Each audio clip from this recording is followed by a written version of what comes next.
All right. We got a red light. Yes. And there's Justin Alumbaugh. First, I mean, normally we football, we have a good time. First, how are you? That's probably the best place to start.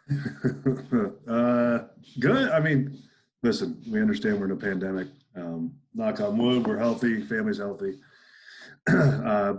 Tired and a little frustrated, if I'm being honest, in regards to what's going on with sports and specifically football. But overall, good. The kids have been responding well, but it's been over a calendar year of doing the same thing. Lifting and running, and at some point, we keep dangling the carrot in front of them, and I wish I'm hopeful, but. Really wish that the state would do what we think is the right thing and, give them an opportunity to get out there and compete, 7-8 game season. People ask me, oh, there's not going to be playoffs this year. Who cares?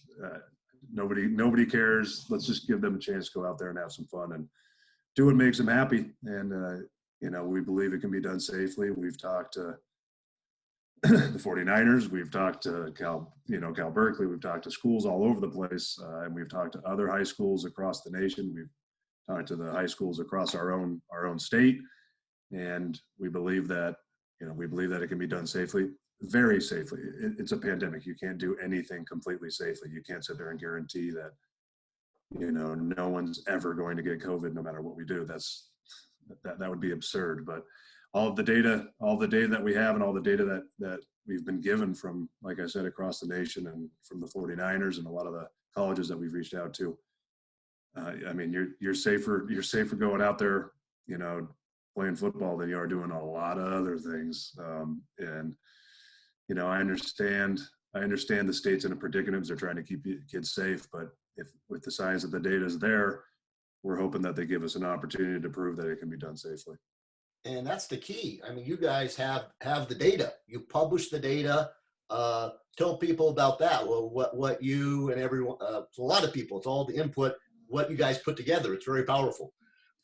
Yeah, over 600 of us coaches kind of, we formed the Golden State High School Football Coaches Community. And the idea was really just to sort of get some communication going. We don't really have a great communication piece because the state's so big.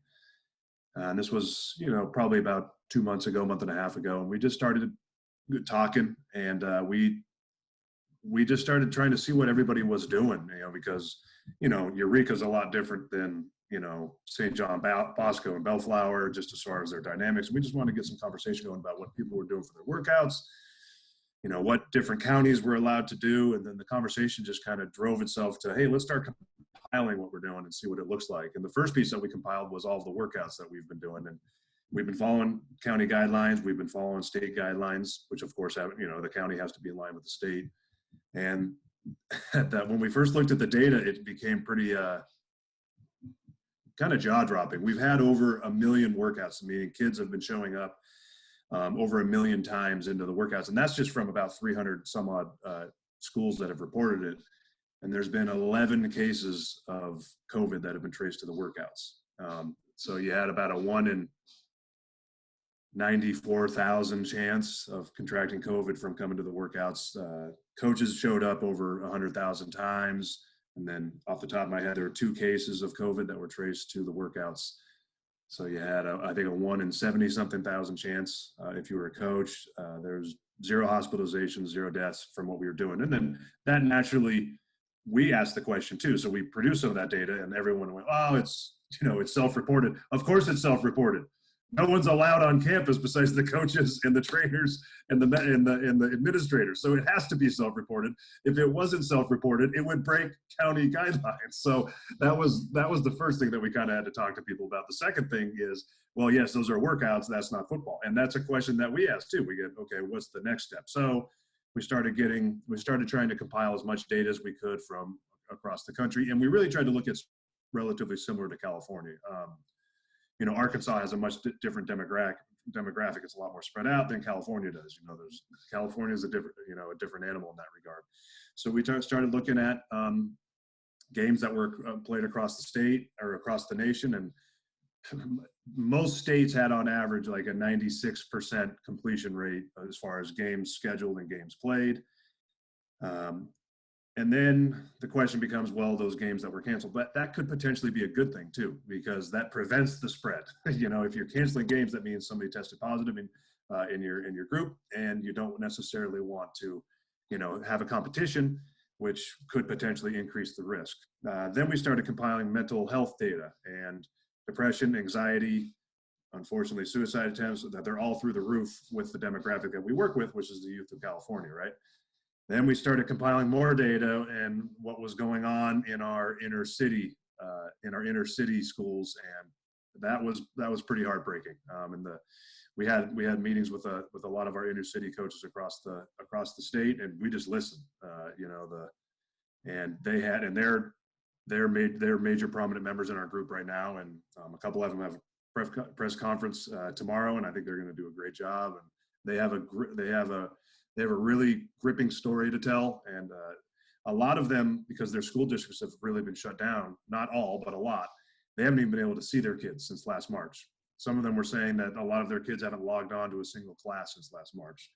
There's really, really horrific stories about increase in, gang membership just across the board, and it's a sad state. And what is really frustrating is, as a coaching community and coaches from a lot of other different sports too. We're obviously football coaches, and I'm advocating for football to come back. I've been advocating for a very long time. I saw Coach Pelster, the cross country team, was practicing for real this week, and it almost brought a tear to my eye. We're not just fighting for football, for football. We are fighting specifically for football because that is, who we are. But we're fighting for a lot of other sports too. The most frustrating thing, and the thing that frustrates us most as coaches and as educators across the entire state, it doesn't seem like we have to be doing what we're doing. The science and the data doesn't really show that we should be punishing our kids. If you think about kids as an essential business, Brian, which you do and I do, kids are essential. They are the most essential thing that we have, right? And I'm not bad-mouthing business or anything like that. I love business. I mean, that's wonderful. But kids are an essential business too. And they are the only demographic in our state that has not been given a chance. They're the only demographic in our state that has not been given a chance. Every other business has been given an opportunity to open up following guidelines and safely. And kids have not. Youth sports have not. And that doesn't make any sense to me. There's a lot of businesses that were allowed to open that are, I can guarantee to you, are not as safe as what we could be doing with football, and not as safe as what girls water polo could do. And it's really frustrating for us as coaches to see what's going on and be like, why are kids being punished? Why are kids being punished? And especially since we don't believe it needs to be that way. So we're advocating for a chance. And luckily in the last week, there's been a lot of movement. We were able to, with our coaches community, we were able to have a conversation with Governor Newsom, and it was a great conversation. We were able to have, sorry, my dog's whining behind. No, that's. He's laying down. He wants to go see Mama. Is that the big bad Bruce? That's the big bad Bruce. Man, legendary. He's hanging out. We had a good conversation with Governor Newsom and Jim DeBoo, one of his chief of staff. We had a wonderful conversation with him. Governor Newsom was last Friday, and Jim DeBoo was on Sunday, and we're hoping to have a follow-up conversation ASAP this week.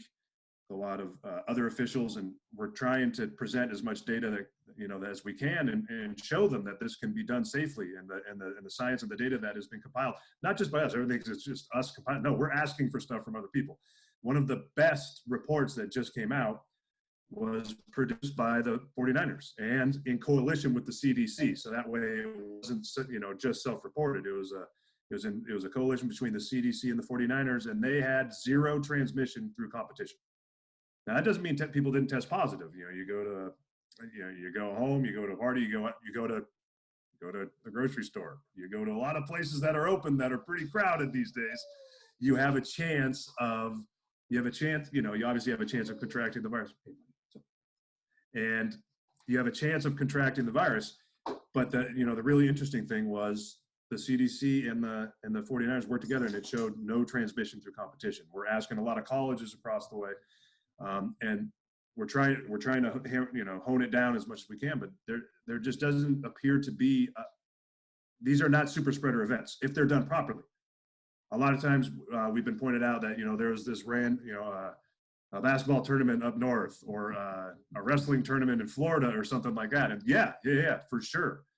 They can be super spreader events if they don't follow any guidelines. And we have been following guidelines. We as coaches has been following almost a calendar year now. You know, we're going on about 11 months, almost 11 months right now. And we believe that we've proven that we can follow guidelines. And we just want the opportunity for the guidelines to be thoughtful. And you can wear masks and play football. You can stay spread out when you're not actually in contact. And the contact that goes on in football is very brief.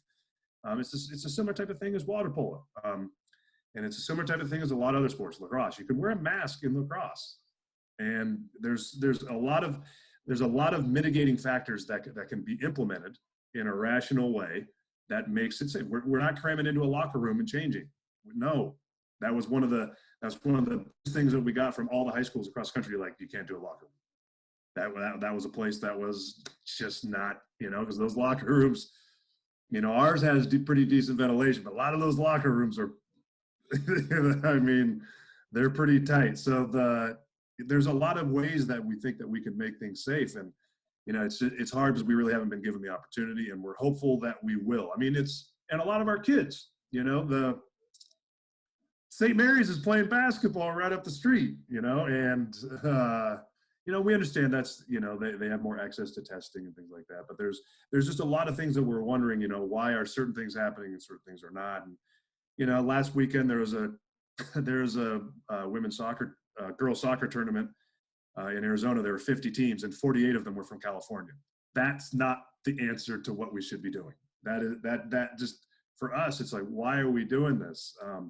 Why don't we give our own kids a chance in our own counties and our own states and follow these guidelines? And our county's been great to work with. We've worked with the county, and, you know, they want kids going out. I think everybody wants kids going out, but we need some we need a push from the state and some proper guidelines, and that's what we're hopeful to do. And we've had some real positive conversations, and we're hoping to have some more this week real quick. And because we're running out of time, and that's sort of the frustration that's going on right now is, you know, just the time. We've been very patient. The can's been kicked down the road a lot of times. And, you know, I know hindsight's 2020, people are trying to do their best, but based on the metrics that we would be allowed to play football with right now, we could have gotten some time in the fall, you know, and we've been patient. We've kicked the can down the road, and it's time to stop that.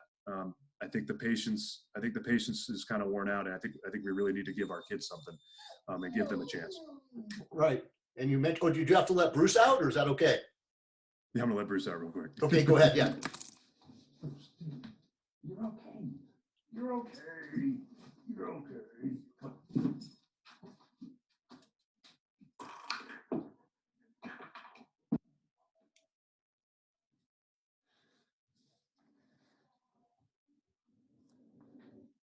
Yeah. The one thing the kids were playing with mom, and he didn't want to miss out. Right. No, he wants to be with Benny and his sister and Teresita. Yeah. I mean, that's where the action is. It's just two boring, we're saying good things, but two middle-aged men in here. The action's in the other room. No, it sounds like romper room behind me. Trust me. Yes. No. But the key thing is here. I know you, and you don't mind doing this, but you just want to teach and coach. And I see the passion, and that's, I think, why you've gotten so heavily involved in this. And I think the key here is the tiers. Like, the purple is great for Pelster. He can get the cross country out there. You're in orange, and that's tough. How can we get them to put everything in purple, or at the very least get you into red, or maybe no tiers? What are you advocating for?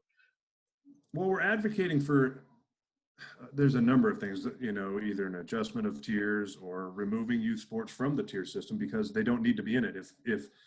If sports with proper guidelines have been proven, which it looks like they have been proven to not be super spreader events, why are they tied to a tier system?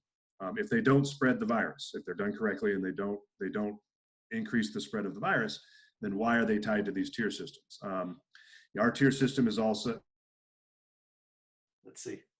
Think I'm back. You're back. It's okay. It's the power keeps going out because of all the weather. What we're essentially advocating for is, a readjustment of the tier system or removing youth sports from the tier system itself. Now, we understand when, we're in a stay-at-home order and the ICU beds are impacted. Hopefully and thankfully, it looks like that's behind us.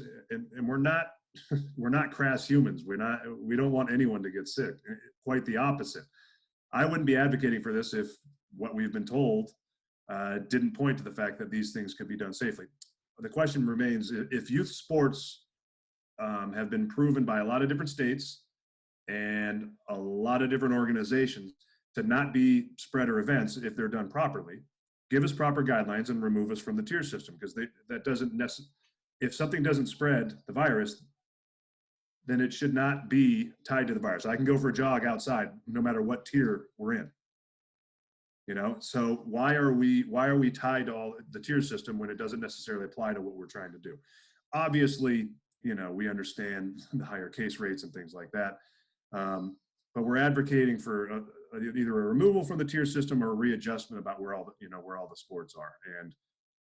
And like I said, all the conversations we had have been positive and productive, and I'm confident something's going to be, get done. I really am. We just need it to get done quickly, which is why we're doing the work that we're doing right now, and we're pressing right now. And yeah, you know me, I love teaching, I love coaching, and I love being with my loved ones. And, I'm taking a lot of time away from that because I believe in what I'm doing. And I believe that, the youth in California is kind of getting a raw deal here. They've gotten a raw deal, and I don't think that they need to have been given the raw deal that has happened. And I think it's time for us to give them something. And I would love. I mean, that's a very big. Okay, you are back now, I think. All right, we'll try a few more minutes. I don't know. Yeah, I think. Yeah, I'm trying. Yeah, exactly. Yeah, PG&E is conspiring against us and the weather. But the other thing I just thought of as an aside, how passionate, how you're into this. It was about 2 weeks ago. You did a Facebook Live, and I was thinking, Justin's not on Facebook, and then I'm the only one that did some research. You're undercover as Teresita. I mean, yeah, I'm not on Facebook. No, I've never been. And right. She said she's gotten a bunch of friend requests from coaches all over the place. She just implanted my picture there and changed the name real quick. But you can see her Facebook has there's a Teresita Street in San Francisco, and there's a Teresita Street sign in the back. She's like, I don't know how to remove that. I'm like, don't worry about it. Right after this Facebook Live thing, we're just going to switch it back to your account. Exactly. But I didn't know that you have to keep the account settings for 60 days. So she's Justin Alumbaugh for another, I don't know, about 40 days or so. So I feel kind of bad about that. No, but so that's the backstory, that she gave up her Facebook for 60 days for the good of California. And then, so maybe that's it. What you've met with Newsom, you met with DeBoo. What is the next step here? Well, what are you going to talk to them again? Walk me through. Yeah, we're going to talk to them again. We're hoping to meet with the health officials as well. And we've given a lot of the data, and again, it's not just our data. It's a lot of the data that we've compiled, but it's data, from the 49ers and the CDC, and data from different states. One of the big questions was return to play protocol. What did these other states do? Because a lot of them did it very successfully. So what did they do? We got their return to play protocol, and we've worked with the CIF. Ron DeChetti's great. A lot of people are under the I think misconception that the CIF and the NCS and the different sections are not really pushing for kids to get back. That is not the truth at all in any way, shape, or form. The CIF and the NCS have been really, really great allies through all of this, and they've been really helpful, and they've been pushing. Obviously, our athletic department's trying to do everything they can, and very thankful for that. And our school in general. What we're hoping for is to get, in front of the health officials and be able to answer a lot of the questions that they've been asking. And if there's any questions that we can't answer, we're hoping to find the people that can. And that's where we're sort of digging right now. We found a sort of a good coalition of people, obviously people that know a lot more about science than I do. we think there's a compelling argument. Otherwise, I wouldn't be doing what I'm doing. I was on a Zoom call pretty late last night, and we're back at it this morning. So we're doing it, and it's because the kids deserve our effort. So we're trying to advocate for them because realistically, they don't really have a voice in all of this, and that's something that that we think we could have that we think we can help with. And it's sad that they haven't been able to be given as much of a voice, but it looks like the word's out now, and we're hoping for the positive momentum to keep going and ultimately get a good answer pretty soon here. You are their voice, and then so a key would be to be talking with a conversation with Dr. Ghaly. Would that be the ultimate goal? We would love to have a conversation with Dr. Ghaly. Yes, he has a lot of people working with him as well, and that's what we're hoping to get to. Yeah. Okay. I'm trying to think. We sent an email this morning. We're hoping to hear back pretty soon. So that's the hopeful next step. Yeah. Yeah. Okay. And then what are there? By the way, I see that you're wearing a Cobra Kai shirt. Don't think I wore this for a reason. Tell people that don't know what Cobra Kai is. Oh, awesome. Well, awesome show on Netflix. It was originally on YouTube TV, I think, but it's on Netflix now, 3 seasons, and it's sort of a reboot of the old Karate Kid. You got Ralph Macchio, you got Johnny in there. My wife wanted, if you look at it, you got to Google a picture. My dad looks like Sensei Kreese, the older sensei. When my hair's a little longer, I can pass for Johnny, and then we were going to have Benny dress up as Miguel for Halloween. And it would have been a pretty good. The photos are pretty close, but we couldn't get all the gis and everything that we needed. But maybe we'll try this. Maybe next Halloween. But that is the beauty of it, because they flipped the script where they've turned Johnny into the hero. And yeah, I love it. It was great. That final. I'm not ruining anything, but the final episode of season 3 was great. No, see, that's it. And see, I wore this so other people would see it and you would see it, and so that's why we're blood brothers. I'm trying to think. I think we should just wrap up. I mean, I can't thank you enough. I mean, and you're happy to do this. Any final words you like to have, Justin? Nope. Just think fondly of us. We're trying, and we're trying to get it done, and we're hopeful for the kids to get out there, playing some Spartan football pretty soon. Absolutely. Yeah. I thank you for your time. I'll stop the stream and I'll talk to you quickly afterwards. This went very well.